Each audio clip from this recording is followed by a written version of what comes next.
축구팬 여러분 안녕하십니까. 최근에는 목요일에 연락을 잘 올리지 않았는데요. 고영준 선수의 폴란드 고르니크 자브레제행 오피셜이 뜨면서 또 갑작스럽게 영상을 만들게 됐습니다. 영상 내용을 보시면 아시겠지만 2028년까지 고영준 선수가 고르니크 자브레제와 함께 계약을 하게 되었는데요. 그 사이에 어떤 이야기들이 좀 있는지 지금부터 조금이나마 좀 상세하게 한번 살펴보도록 하겠습니다. 우선 고영준 선수가 자브리제까지 가는 그 과정에 대해서 좀 보겠습니다. 고영준 선수가 폴란드 엑스트라클라사의 고르니크 자브리제로 이적을 하게 됐는데요. 이 이적의 시작을 생각해 보자면 파르티잔에서의 쉽지만은 않았던 시간을 이야기로 들 수 있겠습니다. 일단 고영준 선수가 당초에 이제 포항에서 파르티잔으로 갈 때만 해도 이제 됐다. 이 고영준 선수가 유럽으로 가서 본인의 또 꿈을 펼칠 수 있는 시간이 왔다라는 생각이 들었었는데 어 분명 이적하고 나서 또 적응 기간 이런 거 제외하면 괜찮았습니다. 공격 포인트를 많이 기록하지는 못해서 아쉬움이 있었지만 그럼에도 불구하고 나쁘지는 않았는데 구단 수뇌부 그리고 감독 간의 갈등이 시작이 됩니다. 고영준 선수의 영입 그리고 기용에 관해서 이제 프런트와 감독 간의 갈등이 존재하면서 고영준 선수의 실력과 무관하게 기용에 대한 문제가 발생했고 이러한 상황에서 고영준 선수도 심리적으로 쉽지만은 않았을 거라는 생각이 드는데요. 이적한 지 꼬박 1년, 지난 겨울에 이제 고영준 선수가 많은 구단의 관심을 받기 시작합니다. 사실 보면 고영준 선수는 분명 실력을 가지고 있었음에도 불구하고 구단에서 뛰지 못하는 상황이었고 이러한 상황을 각 구단들이 알았기 때문에 관심을 가졌던 것인데요. 하지만 파르티잔 구단에서 이적을 허락하지 않으면서 겨울에는 새 둥지를 찾을 수가 없었습니다. 하지만 여름까지도 많은 구단들의 관심은 이어졌고 K리그의 여러 구단에서도 관심을 가졌습니다. 예를 들면 울산, 서울, 전북 이렇게 기업 구단들 이런 여러 구단들이 관심을 가졌었는데 유럽에서도 지속적으로 관심을 갖고 있었고 그런 과정에서 결국은 이 고르니크 자브르제라는 구단을 선택하게 되면서 고영준 선수가 지속적으로 유럽에서 도전을 이어갈 수 있게 됐습니다. 그런데 여기서 이제 궁금해지는 게 또 고르니크 자브르제라는 팀이 어떤 팀인가에 대해서 좀 궁금함을 가질 수 있을 거라고 생각을 합니다. 당장 저 역시도 이 오영준 선수가 이적하기 전까지는 포드스키의 팀 이 정도로밖에 알지 못했기 때문에 더더욱 여러분들과 함께 알아가는 그런 시간이 될 것 같은데 2024-2025 시즌에는 엑스트라 클라사에서 9위를 차지했습니다. 컵 대회는 첫 경기에 바로 패배를 하면서 또 마무리를 지었고 현재 자브르제에는 가스파릭 감독이 새롭게 부임을 한 상황입니다. 이번 시즌 이제 새롭게 부임을 하게 됐고 2025-2026 시즌부터 팀을 이끌게 될 예정인데요. 4년간 이제 슬로바키아 1부 리그의 구단에서 감독을 하다가 또 바로 자브르제로 넘어오게 됐습니다. 주로 4-3-3 내지는 4-2-3-1을 사용하고 있고요. 이 포메이션이나 기용 위치에 대해서는 이후에도 좀 더 말씀을 드리겠습니다만 고영준 선수가 충분히 플레이를 할 수 있는 그런 포메이션이다 정도로 얘기를 드릴 수 있겠고요. 앞서 말씀드렸다시피 고르니크 자브르제는 포돌스키의 팀이기도 합니다. 포돌스키가 이제 커리어의 말년을 보내고 있는 팀인데 포돌스키는 너무나 많은 분들이 알고 계시는 선수죠. 대표팀에서도 좋은 활약을 많이 보여줬었고 특유의 기용이 어렵다 이런 문제로도 많이 알려졌었는데 그 포돌스키가 현재 이 팀에 있으면서 팀의 되게 정신적 지주로서 활약을 하고 있거든요. 이런 튜터링 같은 게 되게 선수에게는 큰 뭐라고 해야 될까요? 큰 부분으로 작용을 합니다. 예전에 반 니스텔로이 선수가 함부르크에 있을 때 손흥민처럼 이 포돌스키가 팀에 있을 때 또 고영준 선수가 배울 수 있는 게 많고 고영준 선수가 지향하는 플레이와 포돌스키가 지향하는 플레이가 아주 큰 차이는 없을 수도 있기 때문에 그런 부분들에서 좀 더 발전할 수 있을 거라는 생각이 들기도 하고요. 고영준 선수 같은 경우에는 리그 16경기 나서서 1개 득점 기록했고 컨퍼런스 리그나 이 유럽 대항전에서 총 7경기를 뛰었습니다. 23경기 한 골로 고영준에게 기대하는 바에 비하면 약간 아쉽긴 합니다만 앞서 말씀드렸던 여러 출전 시간 문제나 기용 문제가 있었다는 걸 생각해보면 자브르제에서 고영준 선수가 잘 적응만 한다면 잘 할 거라는 확신을 좀 갖게끔 하는 모먼트도 있는 것 같습니다. 자, 디렉터 인터뷰도 빼놓을 수 없겠죠. 우카시 밀리크 디렉터, 지금 사진에 보이는 그 디렉터입니다. 이 디렉터가 이야기한 것들을 다소 좀 정리를 해봤는데요. 첫 번째로 고영준은 8번, 10번 윙을 모두 소화할 수 있는 선수다.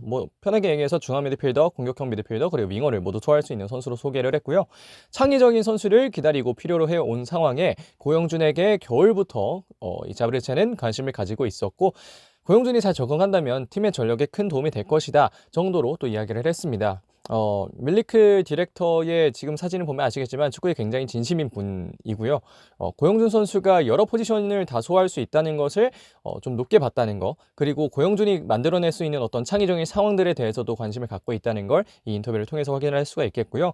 가장 또 중요한 건 겨울부터 관심을 줬다는 사실입니다. 앞서 말씀드렸다시피 겨울부터 되게 관심을 가졌던 팀이 많다고 얘기를 드렸는데, 꾸준한 관심을 보여줬다는 건 그만큼 뭐 팀이든 뭐 여러 구단의 일부분에서 고영준에게 관심을 가져왔다는 것이기 때문에, 이것은 고영준 선수가 적응하는 데에는 분명 또 중요한 요소로 자리 잡을 수 있지 않을까라는 것을 또 디렉터 인터뷰를 통해서 알 수 있었습니다. 향후 전망을 보겠습니다. 아마 이번 영상에서 가장 길게 이야기를 드릴 만한 지점인 것 같습니다. 일단 결론을 말씀드리면 주전 경쟁은 충분히 가능할 겁니다. 고영준 선수의 멀티성이 가장 큰 주목거리가 아닌가 하는 생각이 들고요. 특히 세르비아의 일부 리그에서 정말 네로라는 두 팀인 파르티잔에서 뛰었던 선수이기 때문에 이 엑스트라 클라스의 9위 팀에서 뛰는 것은 충분히 가능한 일이다. 주전으로 뛰는 건 충분히 가능한 일이다라는 이야기를 드릴 수 있겠고, 이거를 이제 앞서 말씀드렸던 8번으로 볼 때, 10번으로 볼 때, 윙으로 볼 때 좀 나눠서 조금 더 이야기를 드려보도록 하겠습니다. 만약에 4-3-3을 사용하게 된다면 이 가운데 셋미들 중에서 보통 수비형 미들 하나, 메잘라 둘, 뭐 이렇게 기용하는 경우가 많은데, 이 고영준 선수는 전형적인 8번의 움직임을 보여주는 선수는 아니고, 그리고 사실 4-3-3에서 메잘라라고 한다면 사실 8번보다는 오히려 10번에 가까운 움직임이긴 합니다만, 뭐 고영준 선수가 수비적인 마인드를 탑재를 하면서 활동량도 많이 가져가고 공격적인 부분에서도 창의성을 보여준다면 굉장히 새로운 방식의 메잘라로 또 고영준 선수를 기용할 수도 있지 않을까 하는 생각이 드는 타이밍이 있습니다. 그리고 10번으로 볼 때 가스파릭 감독이 4-2-3-1도 사용하고 있다는 거 맨 앞에서 좀 말씀을 드렸었는데, 고영준 선수에게 어떻게 보면 이 10번 자리가 가장 편한 자리일 수도 있습니다. 특히 포항 스틸러스에서 고영준 선수가 한창 잘했을 때의 모습은 4-2-3-1에 이 10번 미드필더로 기용됐을 때가 가장 좋은 모습이었는데, 고영준 선수가 만일 이 자브르츠에서 가스파릭 감독의 지도하에 이 4-2-3-1에서 가운데 중앙 공격형 미드필더가 된다면 또 고영준 선수가 보여줄 수 있는 최대한의 능력치를 또 확인할 수 있지 않을까 하는 생각이 들고, 사실 개인적인 관점에서 보면 4-2-3-1 정도의 기용을 했을 때 포돌스키가 앞에 있다면 고영준 선수와의 어떤 연계적인 플레이도 좀 기대를 해볼 수 있지 않을까 하는 생각이 드는 것 같습니다. 자, 그리고 마지막으로 윙으로 볼 때를 생각을 해보겠는데요. 이 좌측에서 중앙지향적인 움직임을 가져간다면 또 고영준 선수가 보여줄 수 있는 것이 많지 않을까 생각이 듭니다. 고영준 선수 오른발이 상당히 좋은 선수이기 때문에 여러 가지 측면에서 왼쪽에서 안으로 좁혀 들어오면서 때려주는 혹은 뭐 내주는 이런 움직임들이 굉장히 자연스럽게 나올 수 있기 때문에 고영준 선수의 이러한 모습도 좀 기대를 할 수 있을 거라는 생각이 들고요. 이 고영준 선수에 대해 소개를 하면서 나왔던 내용이 이 자브르체에 임대를 와 있던 왼쪽 윙어 후르카와 요스케 선수와 비슷한 선수다라는 이야기를 했었기 때문에, 어떻게 보면 이러한 부분을 조금 더 중점적으로 보고 데려왔을 수도 있겠다, 이러한 생각도 좀 드는 상황이고요. 고영준 선수가 파르티잔에서 보여줬던 모습들이 윙에서의 모습도 충분히 많았기 때문에 이러한 부분들 정말 여러 방면에서 고영준 선수가 다채롭게 좀 기용될 수 있겠다는 생각을 이번 또 이적을 통해서 확인할 수가 있었습니다. 자, 여기까지 고영준 선수가 폴란드 고르니크 자브르제이로 이적을 완료했다라는 이야기에 대해서 좀 더 다뤄봤습니다. 2028년까지 계약이기 때문에, 그리고 1년 뒤면 또 월드컵이 있기 때문에 고영준 선수가 이 자브르체에서 좋은 모습을 보여주게 된다면 홍명보호에도 충분히 들어갈 수 있는 자원이라는 생각이 들고요. 이미 또 유럽 진출 이전에도 대표팀에 한 차례 다녀온 경력이 있기 때문에 고영준 선수가 지금 당장은 좀 쉽지 않은 상황일지는 몰라도 이 앞으로 이 폴란드 자브르체에서 본인의 능력을 계속해서 보여준다면 충분히 또 대표팀이나 혹은 그 이상의 여러 레벨에서 볼 수 있는 선수가 되지 않을까 생각합니다. 고영준 선수 이적도 축하를 드리도록 하겠고요. 이번 영상 여기서 마무리하고 저는 내일 또 20라운드 프리뷰로 돌아오도록 하겠습니다. 그럼 이번 영상은 여기서 마무리하겠습니다. 고맙습니다.